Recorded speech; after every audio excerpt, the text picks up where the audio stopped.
Thank you, Mr. Mayor. Thank you, everybody, for putting the time aside to listen to submissions. This submission is on behalf of Federated Farmers of New Zealand, so it includes the Wanganui and Manawatu Rangitikei provinces. I have apologies from the two presidents, so it's Murray Holdaway and Mike Cranston, who can't be here. I think the short notice or the cramped time frame that you guys are operating under this year probably had a little bit to do with that. So you've got to make up with second best, which is Mr. Andrew Stewart beside me, and I'm third best. So we'll just launch on in and probably leave as much time as possible for questions, because we think the submission is fairly self-explanatory, but you may well have queries. I think the main points that we would make is that this council's facing a huge program. It would appear to be a worst case scenario in terms of if you end up having 3 waters and having to get them operating efficiently. Yes, you may well have to borrow the sort of money that's involved. But we in the rural sector are rather hoping that you don't have to go to that extreme, I guess, program to actually do all of that. And likewise with some of the other things that are happening in terms of replacing this building and some of the other initiatives. There's a huge program of work, and we would really like you to look after the ratepayers' dollar as much as you can in deciding where you decide to go. And we appreciate that the long-term plan has been difficult to prepare because of the unknown, the X factor, if you like. You don't know what you're dealing with. And it has sort of cramped things. Just one criticism of the plan I would make is that we had very little in terms of rates examples. We didn't even have the cents in the dollar published in the plan, so that somebody could go to the plan and say, my rates will be X, Y, or Z. Yes, it was on the website eventually, but it wasn't. I think a plan should be able to, somebody should be able to read it and say, I can calculate my rates to pretty close to the cent. It's not possible with the plan thing that I've got in front of me off the net. So please try and do better next time. The other point that we would make is, and you should be well aware of it, is the rating, the revaluation, 3-yearly revaluation. It has turned out a number of problems. That's the reason for me passing around these rating examples. So we've covered the district as much as we can, and it just gives a little bit of an explanation as to what's happening. Pretty much, and I think you possibly know this, but the northern and western side of the district are looking at very large capital value increases, sort of the order of 50 or 60%. In the southern part of the district, and I'm talking rural land here, not the urban land. I appreciate there are even bigger increases for some of the urban land. But in terms of the farming community, some have actually gone down, and that's what we're trying to illustrate with the table that we've passed out. It is an issue.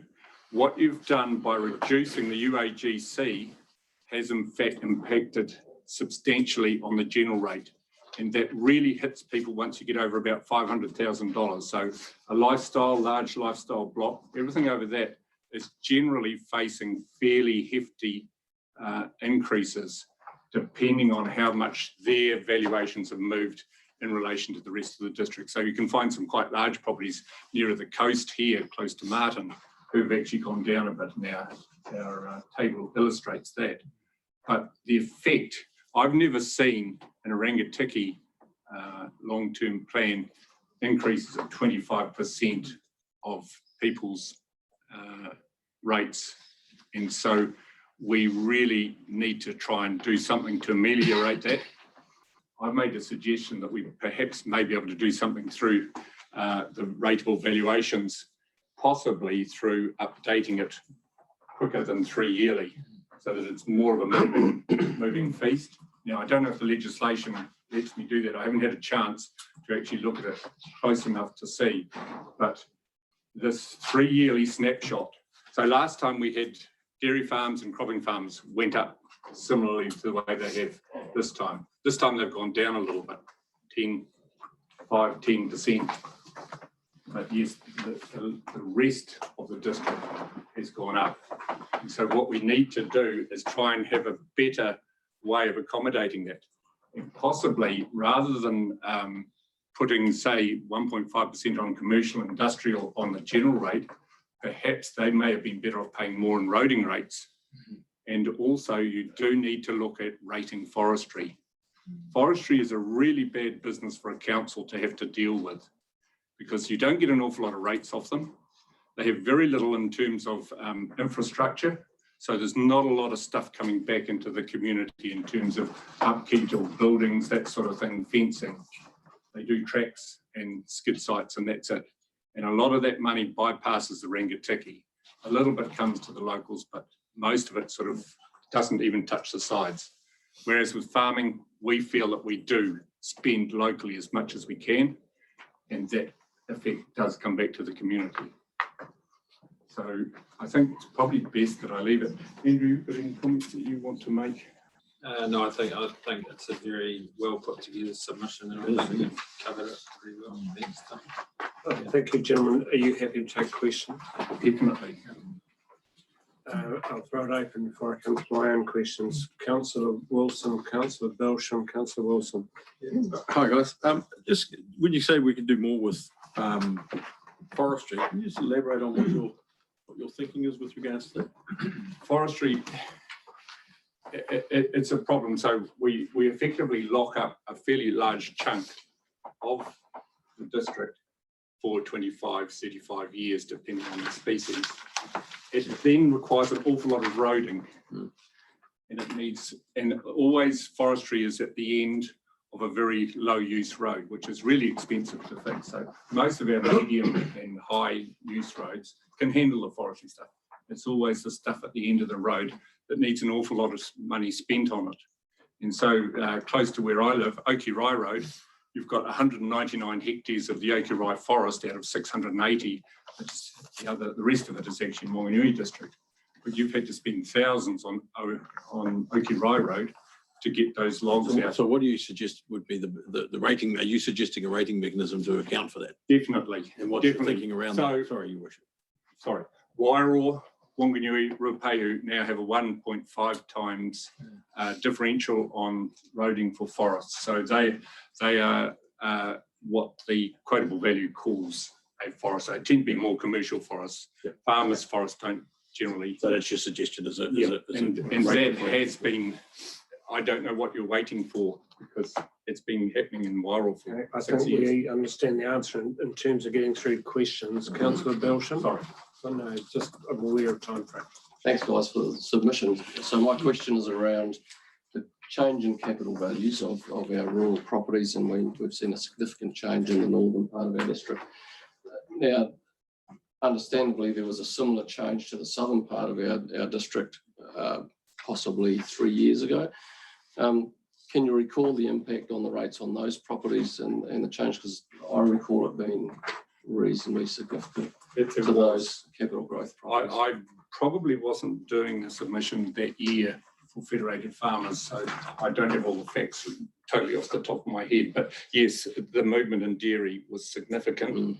The cropping sort of caught up a bit too. Yeah. Since then, dairy have had pressure from banks to reduce debt, and so there hasn't been the same interest in dairy. Hence, those values have actually fallen slightly. So. There's probably not going to be similar, even with the payout that's at the levels that it's at, which is historically pretty good. The headwinds that are coming in terms of fresh water and that sort of stuff is probably going to put a bit of a dampener on dairy. So I don't expect that to so your view is that this is a catch up of valuations, and we're in a catch-22. Is that from an economics point of view? Certainly the economics of hill country farming hasn't improved 50 or 60% as those value increases would suggest. So there's obviously a supply and demand thing happening. Part of that is conversion to forestry or carbon farming. Part of it is beekeeping. So there's been sufficient sales for quotable value to say, look, there seems to be a movement in that direction. It's possibly, Thank you. Councillor Gordon. Yes, thank you. Tim, our primary mechanism for gathering money is rating. Do you have, and does Federated Farmers have any view on what other mechanisms we might use to fund asset provision? Asset provision. Roads, water? Or Generally, it's either loan funding for government or rates, is a very short answer. GST could be an option. You remember that the problem from a farmer's point of view is that we have an asset that requires an awful lot of capital. Yet for the income that we get, a lawyer in town can make do with a building that's only worth 20 or 30,000 or 50,000. So that's the sort of difference in terms of our enterprises require a lot of capital. The rating system is based on capital. And that's the problem as we see it. It's not actually an income spreading type thing. The legislation allows you to use capital value or land value to collect rates. And we happen to have a business that involves a lot of land, basically. Tim, we are out of time. Thank you very much for the submission, and we'll respond to the normal channel. Thank you. Thank you. Thank you, councillors.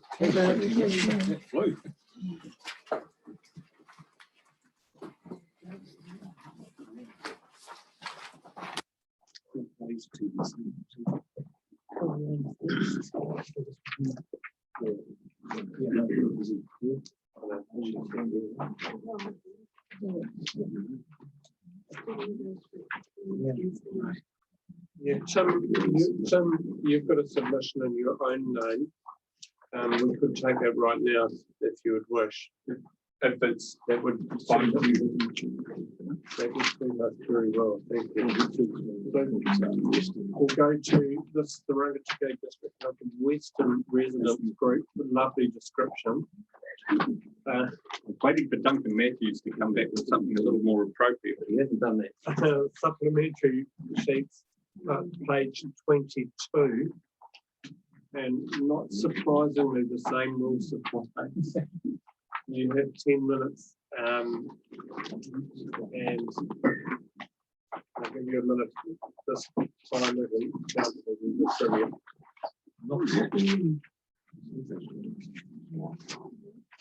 So, Sorry, you have to twice in a row. You'll be definitely wanting to go home very shortly. Look, this is as a result of the mayor coming to us late last year and just sort of giving us a bit of a heads up about what was happening with the district and wanting input into the long-term plan. It was quite a very useful meeting. As a result of that, we did try and get some meetings going during the earlier part of summer. We finally got one where he came to the house, my house actually, and met some of the locals. And we just sort of chewed the fat about what was happening. So we found out more about the valuations and also more about where we were at with Three Waters and that sort of thing. And so the idea was, and look, I must apologise, this is Julie McClay. She's offered to come along too, and she didn't know that she was going to have to hand out these things. So look, this is Julie. She lives close to the Turkina River. Long time resident probably, and sorry, I'm saying we'll start your time now. Sorry, so go for it. I do everything I can to crib a bit more time. You know that by now. Look, we've done the same thing just for our area. So there's roughly 35 or 40 properties, residents that live in our area, and what we've done is we've put together what the actual rate increases look for just our little chunk of the district. So we're probably the westernmost part of the district. Just as we generally commute to Wanganui, we don't normally, not many of us. Julie probably breaks the rules a bit. She goes to Marton more often than some of us. But yeah, we generally deal with Wanganui for virtually everything because it's closer. And so we don't get an awful lot of benefit from the services in Marton, but we are part of the Rangatahi, and obviously we have to pay for them. We pay nothing for Wanganui's libraries and things like that, it's art galleries, so we're freeloading there. So It's give and take a bit. But look, it was just trying to give you guys a bit of an idea of just how this LTP is going to impact on we locals. And so in that, we've got some dairy farms, we've got some forestry there. In fact, the first two on that list, one's a forest, Ernstall 1 forest, fairly large forest. But look at the effect on the rates for the forestry versus Killawarra Station, which is the next one down, which has 3 houses on it. The forestry actually still has 2 houses on it. But in terms of the contribution, and possibly you can see between the lines that that farm is going to need trucks to get in and out. The forestry is going to need trucks to get in and out. At the moment, they have a bridge that will only carry 16 tonnes. So there's going to be a whole heap of headaches to come. It was planted roughly 1994, 95, 96, and 97 actually. So there's roughly 3,000 acres there, which is forested. So that is an illustration of exactly what we've got to deal with. Over the page, there's one for the Okirai forest. You see how much it contributes, along with some lifestyles there, just showing the but there is substantial rate increases involved for our little part of the district, and probably out of proportion, I think, to the rest of the district. And so that's the basic message to you. Save as much money as you can so you don't have to borrow too much. Really be sure of the projects that you go into them, manage them well, and please do what you can. When you go into the history, so if you go into the website, you can look at the history of the rates. A lot of the rates on the Rangitikei ones that I've been looking at have doubled in the last 5 years. And that is what could well happen over the term of this long-term plan. And so you've got to be very careful about what you're committing residents to in the future, with whatever you decide as a result of this long-term plan. I think I'll leave it here and see if there's any more questions. Yeah, Tim, No, not back to questions. sorry, Jules.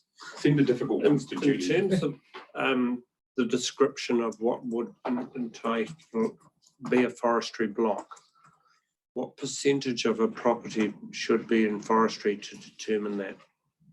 Currently, quotable value has a system that it recognises forestry blocks, and that's what other councils use. So if it's, I think it's FEB or something, I can't remember. I'll find a copy here, I can show you. But they have category descriptions for farmland, dairyland, forestry, lifestyles, residential, and that's how other councils do it. So they just use the quotable value reference to do that, to achieve that.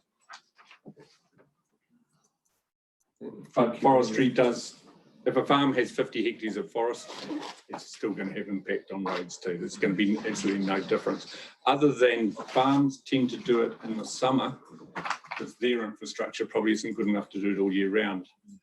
Whereas the commercial forests, they cart in so much metal that they can carry on all year round.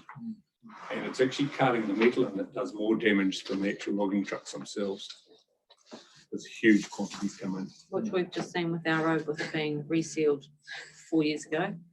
And then this dropout and all the boulders coming in and the significant damage to the road, just bringing in the tons and tons of boulders that they had to bring in for the dropout. And the road damage is significant. Generally older trucks that cart the metal, they don't have airbag suspensions and things like that. It's sort of technical details. And some of them are fairly heavy, I think, too, because they don't see many cops out outside of the cities.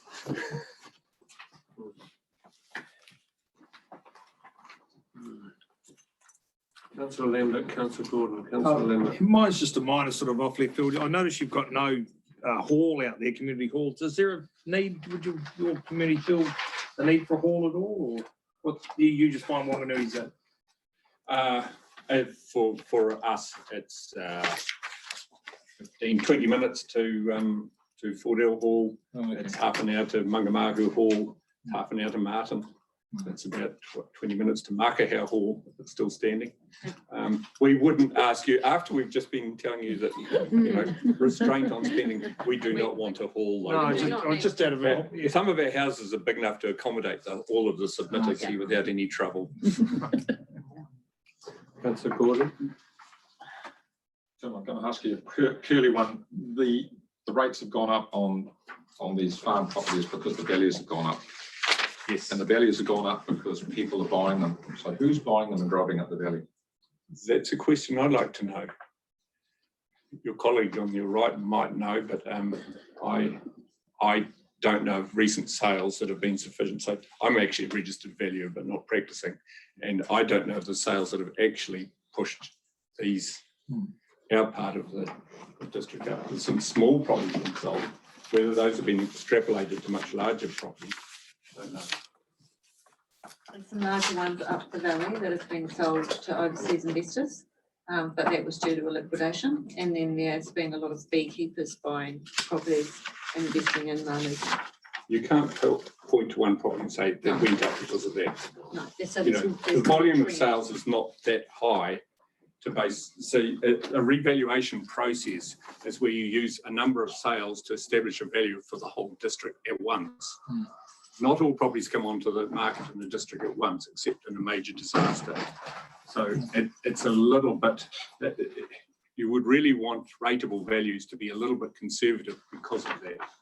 I'll go to Councillor Belsham. I'll come back to you, Councillor Gordon, if I can. Councillor Belsham. This question's on a similar vein, so I look at some of these properties you've signalled here. Has there been significant capital investment in some of these properties for the change in capital valuation? No, I mean, there's 60% change in these top three properties here on a smaller land lot. To me, that would expect some sort of capital investment. No, there haven't been new houses. One probably's had woolshed built, probably just outside that. So there's that would be the only one I can think of that's had that sort of infrastructure. It's very difficult to put your finger on what has actually changed. There's really only one in the district in the last 10 years that's had a significant structure built on it, and that's the woolshed we're talking about. And that woolshed that it replaced was no longer able to be used. It was a dump. This year it refused to come back. So Thank you. I'll go to Councillor Gordon. If I have time, I'll come back to Councillor Wilson. I might stretch in that. Councillor Gordon. So my quick question is, do you think that the mechanisms that Valuation New Zealand are using have some flaws? If they're basing huge revaluations on a very small number of sales, and do you actually submit to them and regularly paid? We had the opportunity to object to our valuations. We didn't do that enough to do that. I know the law. It's the actual law that quotable value operate under, Valuation of Land Act and all that. So there's not an awful lot of opportunity there. But we do have the opportunity to object, but that's the 1 month after the values were advertised. Thank you. I do need to close off there. Thank you very much, Tim, for your time. We appreciate you. You're probably regretting coming to our meetings and pressing our buttons. But, thank you for taking the interest, Andy. It's much appreciated. Submissions to farmers. Thank you. Thank you very much.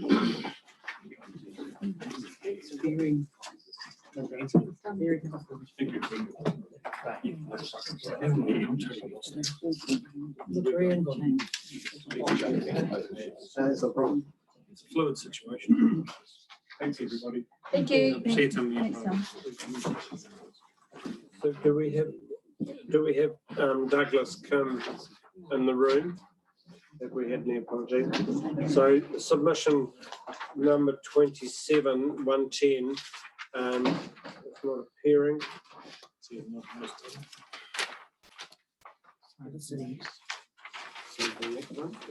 So submission number 98 is in the same space, which effectively brings us right up to speed.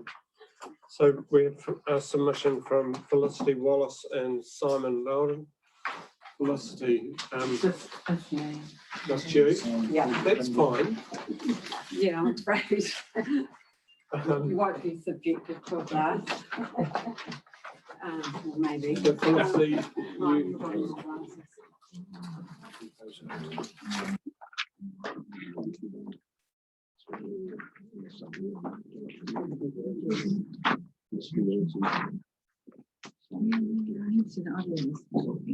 Felicity, you have 10 minutes. Yeah.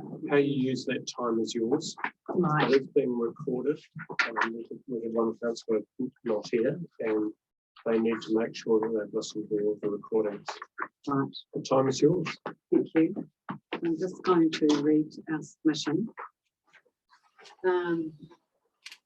Kia ora koutou. Ko Felicity Wallace aho. I am a resident of Marton and a ratepayer. And I'm also representing IRMA, we're residents and ratepayers of Marton. We wish to see our district grow and flourish, but not at the cost of the amenity and environment that make this area a special place to live. Firstly, we wish to provide some feedback about the consultation process.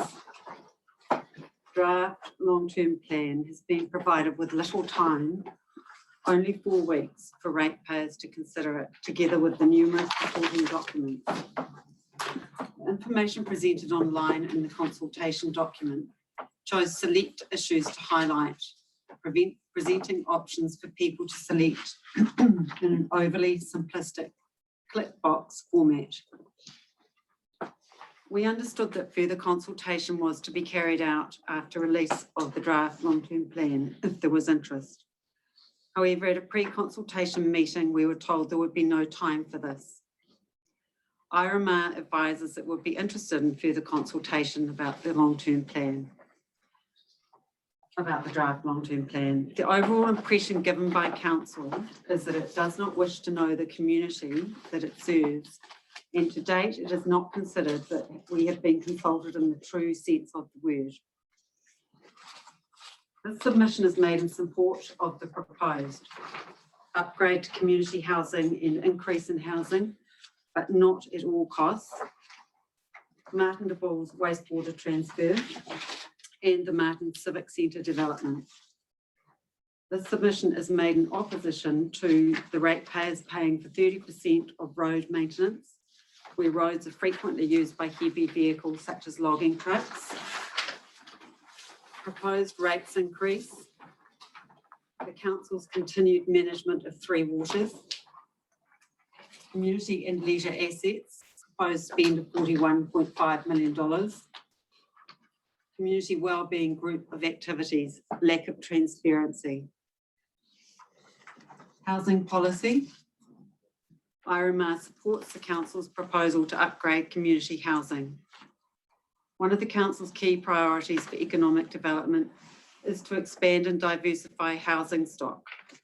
Council says in its draft long-term plan that it wants to facilitate and promote the increase of housing stock however it can. This statement by council is concerning. There are other considerations such as appropriate land use, soil quality and spatial planning. We're seeing a significant amount of development going on in our region and more is proposed.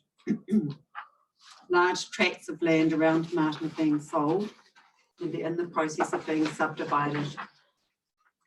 Land use is an important issue, especially with the quality soils LUC1 and LUC2 around the Marton Township and in the wider region. The council appear to have no plan for the development of housing in the area. We think there needs to be a balance here. There could be better use of existing sites within the town. Marton could easily be more dense and potentially this approach would benefit existing ratepayers rather than landowners who surround the town or developers. Proposed Marton Civic Centre development. IRMA supports the redevelopment of the Marton Civic Centre or the rebuilding of the Rangitikei District Council building. However, it's important that the options and costings are fully disclosed to the public. We understand there is to be further consultation on this topic, and IRMR wishes to participate in that process. This project has been ongoing, although in fact there's been several proposals over a period of at least 10 years in various locations, and little or no progress seems to have been made despite, fairly significant council investment. Wastewater transfer and Three Waters. IRMR supports the Marton to Bulls wastewater transfer. However, we note that this alternative method of wastewater disposal is only required due to a lack of foresight on behalf of the Rangitikei District Council and Horizons Regional Council in relation to its decision-making around the Bonnie Glen landfill. The results of the assessment of water and sanitary services 2018 included in the draft long-term plan show that the Marton wastewater treatment plant is non-compliant due to the levels of, and I can't say this word, ammoniacal nitrogen, largely due to acceptance of leachate from Bonnie Glen landfill and the inability of the existing plant to treat it to the required standard. We're aware that the government has announced a Three Waters reform, which could see local governments' Three Waters move to another entity under public ownership. The draft long-term plan states that the council will be asking for the community's views in a separate process. It is our view that Three Waters has not been managed well by the council and that the process has not been transparent. IRMR wishes to be involved in that consultation process as it opposes council continuing to manage this vital resource for the district. Road maintenance. Capital Works program shows that $122 million will be spent on roading upgrades. Where there is a need to upgrade roading due to development, and it is clear that some businesses will benefit from these upgrades, for example, new industrial developments or forestry operations, it seems logical and fair that those who benefit should pay a contribution for towards those upgrades. IRMR opposes a 30% contribution from ratepayers to roading upgrades they will not benefit directly from. Rates increase. Rates increases are forecast to range between 6.95% and 8.75% over the next 5 years. Inflation is at 1.5% currently. Council appears to be overlooking that we have a small ratepayer base and there seems to be a disconnect between reality, affordability and fiscal management. 5 years ago, council had no debt. Now the council has signalled it wishes to raise the debt level bar to a maximum of $91 million with a forecast of $75 million at year 2. Council should not be overspending and passing on excessive rates increases to its ratepayers. IRMR opposes any rates increase beyond 5%. Community and leisure assets. Council proposes to spend $41.5 million on community and leisure assets over the next 10 years. The council has a poor record of management and development of community leisure assets in recent years. We do not believe that the council has the capacity to deliver on the proposed program of works. Community wellbeing activities. The community wellbeing activities include collaborative partnerships with stakeholders, economic development, including leveraging of new commercial and industrial business, and district promotion. The lack of detail about these activities in the draft long-term plan, particularly around economic developments, is concerning. We feel that large economic developments need to be clearly and separately identified, especially collaborations with other districts and businesses. Thank you for the opportunity to speak to you all today. Are you happy to take some questions? I'll say first of all, in terms of the interest in residents of Marton and Rangitikei, often we get groups that say that they are this parcel and they tend to give us some idea of their scope and scale, who these people are. Are you able to provide us with that? No, we have a number of people who don't wish to be identified. And we, we don't feel the need to do that. That's your prerogative, of course. Yeah, yeah. I'll take questions from councillors. Councillor Dalgety. Hi, Felicity. I think. So are you happy to reveal how many are involved in this group, the numbers? No, I don't think that's an issue. I'm just here to represent a number of people who are ratepayers and residents of Marton and the wider Rangatiki and have an interest in long-term plan. Thank you. We must respect that position, Councillor Belsham. Thank you. Thanks, Felicity, for coming along. Just a question around your views on, or your group's views on the capital forecast spend of around 75 million in year 2. So on the capital infrastructure that needs to be done, so we're talking about 3 waters, how would you propose to fund those upgrades if it wasn't down to borrowing money? Well, we are not supporting that council goes ahead with the 3 waters. We are supporting the fact that it shifted to the new government entity. A question from me with regard to that position. Ultimately, you've got to pay for water delivery, sewage delivery. Yeah. Whether it's from this council or any other organisation, Yeah. of course, the impact is on our residents. Yeah. Have you considered that in your position? Yes, we have, but as you know, it's a process. And as you mentioned in your pre-consultation meeting, Andy, the council's put a sum in there to cover the costs of water for the next, I can't remember what the sum was exactly, but That's significant. yeah, it's going to be a slow process. The government is still working it out. You'd be aware that there's a lot of work going on around the country and that there are recommendations to reduce the number of organisations that are responsible for the 3 waters. We are just out of time.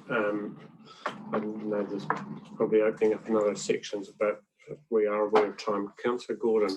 Yeah, look, do you support the district-wide funding of assets that even though each ratepayer may not drive on every road or walk on every footpath? I think the real issue that we've got is that the information that the council is providing to the community is really unclear.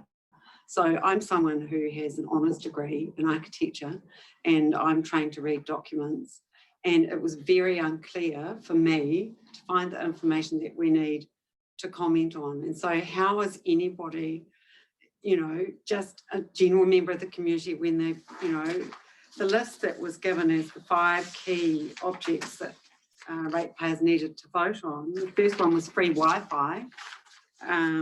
We had free Wi-Fi, increasing event sponsorship from 25 to 50,000, which is nothing, increasing funding for economic development without any discussion about what that was, upgrade of Taihape Grandstand, becoming a guaranteeing member of the local government funding agency. Well, in fact, the long-term plan contains a whole lot of information. It's very difficult to sift through and be able to comment on that.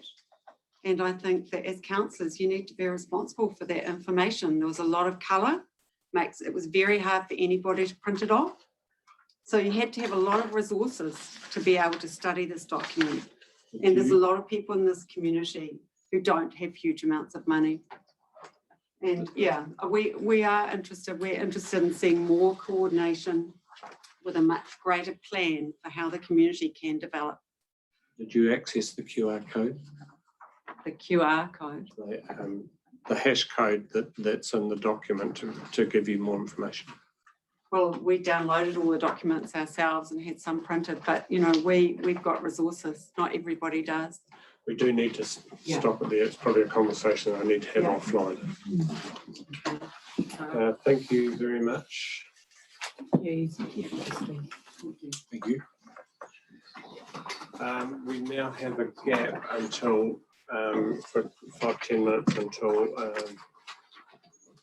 Fish and Game and submitted as Phil Teal.